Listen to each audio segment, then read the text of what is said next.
ಅಧ್ಯಕ್ಷರೇ,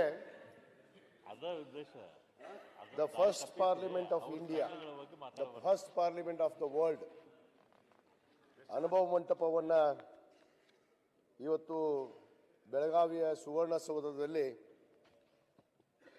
ಇವತ್ತು ಅದನ್ನ ಹಾಕೋದ್ರ ಮುಖಾಂತರ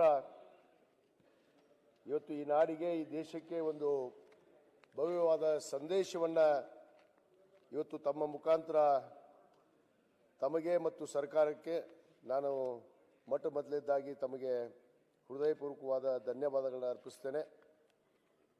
ಮಾನ್ಯ ಅಧ್ಯಕ್ಷರೇ, ಅನುಭವ ಮಂಟಪ ಅನ್ನೋದು ಒಂದು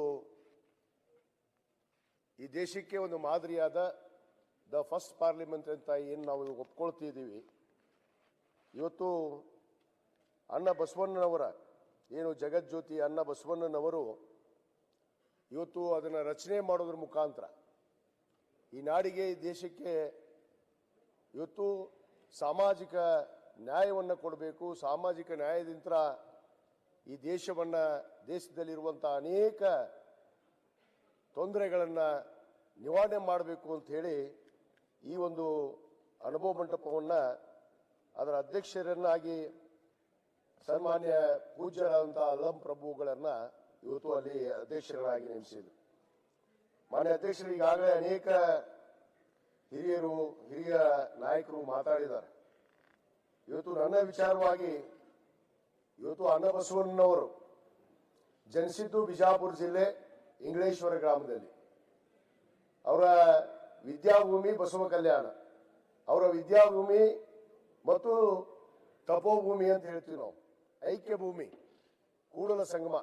ನಾನು ಕೂಡಲ ಸಂಗಮ ಒಂದು ಹುಣಗುಂದ ಮತಕ್ಷೇತ್ರದಿಂದ ನಾನು ಶಾಸಕನಾಗಿದ್ದರಿಂದ ಇವತ್ತು ನನ್ನ ಕ್ಷೇತ್ರದಲ್ಲಿ ಕೂಡ ಅನೇಕ ಅಭಿವೃದ್ಧಿ ಪರ ಕೆಲಸಗಳು ಏನು ಅಣ್ಣ ಬಸವಣ್ಣನವರ ಒಂದು ವಿದ್ಯಾಭೂಮಿ ಹಾಗೂ ಐಕ್ಯ ಭೂಮಿಯಲ್ಲಿ ಕೂಡ ಇವತ್ತು ಅನೇಕ ಅಭಿವೃದ್ಧಿ ಕೆಲಸಗಳನ್ನ ಇವತ್ತು ನಮ್ಮ ಹಿಂದಿನ ಸರ್ಕಾರ, ನಮ್ಮ ಮಾನ್ಯ ಮುಖ್ಯಮಂತ್ರಿಗಳಂತ ಸನ್ಮಾನ್ಯ ಸಿದ್ದರಾಮಯ್ಯನವರು ಇವತ್ತು ಸುಮಾರು 189 ಕೋಟಿ ರೂಪಾಯಿ ಅನುದಾನವನ್ನು ಬಿಡುಗಡೆ ಮಾಡೋದ್ರ ಮುಖಾಂತರ ಇವತ್ತು ಅಕ್ಷರಧಾಮದ ಮಾದರಿಯಾಗಿ ಇವತ್ತು ಶರಣ ಗ್ರಾಮ ಅಂತ ಹೇಳಿ ಮಾಡಬೇಕು ಅಂತ ಹೇಳಿ ಈಗಾಗಲೇ ನಾವು ಆ ಯೋಜನೆಯನ್ನ ಪ್ರಾರಂಭ ಮಾಡಿದ್ವಿ. ಮಾನ್ಯ ಅಧ್ಯಕ್ಷರೇ, ಇವತ್ತು ಈ ಸರ್ಕಾರದಲ್ಲಿ ಕೂಡ ಇವತ್ತು ಏನು ಒಟ್ಟಾರೆ ಅದು ಸುಮಾರು 450 ಕೋಟಿ ಯೋಜನೆ ಈಗಾಗಲೇ ಅದು ಸಿದ್ಧ ಆಗಿದೆ. ಈಗಾಗಲೇ ಸರ್ಕಾರ ಪ್ರಾಯೋಗಿಕವಾಗಿ 2015-16ರಲ್ಲಿ 134 ಕೋಟಿ ಅನುದಾನವನ್ನು ಇವತ್ತು ಬಿಡುಗಡೆ ಮಾಡಿದೆ. ಇವತ್ತು ಆ ಯೋಜನೆ ಇವತ್ತು ನಡೀತಾ ಇದೆ. ಬಹುತೇಕ ಇಲ್ಲಿ ಒಂದು ಮಾತನ್ನ ನಾನು ಹೇಳಿದ್ರೆ ತಪ್ಪಾಗಕೂಡದು. ಇವತ್ತು ಯಾವ ಮುಖ್ಯಮಂತ್ರಿಗಳು ಕೂಡ ಅನೇಕ ಲಿಂಗಾಯತ ಏನು ನಾಯಕರು ಎನಿಸಿಕೊಂಡಂತವ್ರು, ಮುಖ್ಯಮಂತ್ರಿಗಳಾದಂಥವ್ರು ಇವತ್ತು ಅಣ್ಣ ಬಸವಣ್ಣನವರ ಭಾವಚಿತ್ರವನ್ನ ಯಾವ ಸರ್ಕಾರಿ ಕಚೇರಿಯಲ್ಲಿ ಕೂಡ ಹಾಕುವಂತ ಕೆಲಸ ಮಾಡಲಿಲ್ಲ. ಆದ್ರೆ ಆ ಎಲ್ಲ ಸರ್ಕಾರಿ ಕಚೇರಿಗಳಲ್ಲಿ ಇವತ್ತು ಅಣ್ಣ ಬಸವಣ್ಣನವರ ಭಾವಚಿತ್ರವನ್ನ ಹಾಕುವಂತ ಕೆಲಸ ಮಾಡಿದರೆ ಯಾರಾದ್ರೂ ಮುಖ್ಯಮಂತ್ರಿ ಇದ್ರೆ ಅದು ಸನ್ಮಾನ್ಯ ಸಿದ್ದರಾಮಯ್ಯನವರು ಅನ್ನೋ ಮಾತನ್ನ ನಾನು ಇವತ್ತು ಬಹಳ ಹೆಮ್ಮೆಯಿಂದ ಈ ಸಂದರ್ಭದಲ್ಲಿ ಹೇಳಬೇಕಾಗತ್ತೆ.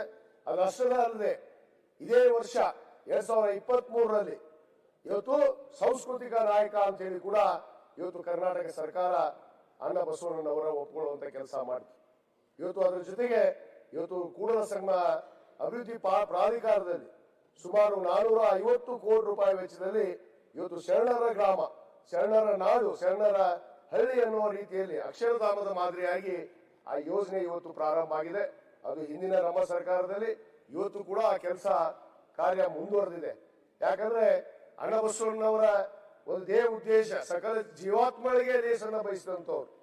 ಇವತ್ತು ಗುರುಲಿಂಗ ಜಂಗಮವನ್ನ ಮೆಚ್ಚಿ ನಡೆದಂತ ನಮ್ಮ ಏನು ವೀರಶೈವ ಲಿಂಗಾಯತ ಧರ್ಮದಲ್ಲಿ ಇವತ್ತು ಅಣ್ಣ ಬಸವಣ್ಣನವರು ಒಂದು ಕಡೆ ಒಂದು ಮಾತನ್ನು ಹೇಳ್ತಾರೆ, ದಯವೇ ಧರ್ಮದ ಮೂಲವಯ್ಯ, ದಯವೇ ಧರ್ಮದ ಮೂಲವಯ್ಯ, ದಯ ಇಲ್ಲದ ಧರ್ಮ ಅದು ಯಾವುದಯ್ಯ ಅಂತ ಹೇಳಿ. ದಯ ಇಲ್ಲದ ಧರ್ಮ ಅದು ಯಾವುದೂ ಇಲ್ಲ ಅಂತ. ಎಲ್ಲ ಧರ್ಮಗಳಲ್ಲಿ ಕೂಡ ದಯ ಇದೆ. ಆ ದಯೆಯನ್ನ ಕಾಣುವಂತ ಕಣ್ಣುಗಳು ಬೇಕು, ಮನಸ್ಸುಗಳು ಬೇಕಾಗಿದೆ ಇವತ್ತಿನ ನಾಡಿಗೆ, ಇವತ್ತಿನ ಪ್ರಪಂಚಕ್ಕೆ. ಆ ನಿಟ್ಟಿನಲ್ಲಿ ಇವತ್ತು ಯಾವ ಮುಖ್ಯಮಂತ್ರಿಗಳು ಕೂಡ ಇವತ್ತು ಭಾವಚಿತ್ರವನ್ನು ಹಾಕುವಂಥದ್ದು ಮಾಡಲಿಲ್ಲ. ನಮ್ಮ ಸನ್ಮಾನ್ಯ ಮುಖ್ಯಮಂತ್ರಿಗಳಂತ ಸಿದ್ದರಾಮಯ್ಯನವರು ಇವತ್ತು ಪ್ರಥಮ ಬಾರಿ ಮುಖ್ಯಮಂತ್ರಿ ಆದಂತಹ ಸಂದರ್ಭದಲ್ಲಿ ಕೂಡ ಇವತ್ತು 2013 ಮೇ 14ನೇ ತಾರೀಕು ಬಸವ ಜಯಂತಿ ದಿವಸನೇ ಅವರು ಮುಖ್ಯಮಂತ್ರಿಗಳಾಗಿ ಪ್ರಮಾಣ ವಚನವನ್ನು ಕೂಡ ಸ್ವೀಕಾರ ಮಾಡಿದ್ರು ಅನ್ನೋ ಮಾತನ್ನು ಕೂಡ ನಾನು ಇವತ್ತು ಬಹಳ ಹೆಮ್ಮೆಯಿಂದ ಈ ಸಂದರ್ಭದಲ್ಲಿ ಹೇಳಬೇಕಾಗುತ್ತೆ. ಆದ ಕಾರಣ ಇವತ್ತು ತಾವು ಏನು ಅನುಭವ ಮಂಟಪದ ಒಂದು ತೇಲಚಿತ್ರವನ್ನ ಇವತ್ತು ಏನು ನಮ್ಮ ಸುವರ್ಣಸೌಧದಲ್ಲಿ ತಾವು ಬಿಡುಗಡೆ ಮಾಡಿದ್ರಿ, ಮಾನ್ಯ ಮುಖ್ಯಮಂತ್ರಿಗಳು ಬಿಡುಗಡೆ ಮಾಡಿದ್ದಾರೆ. ಇದೇ ರೀತಿ ವಿಧಾನಸೌಧದಲ್ಲಿ ಆಗಬೇಕು.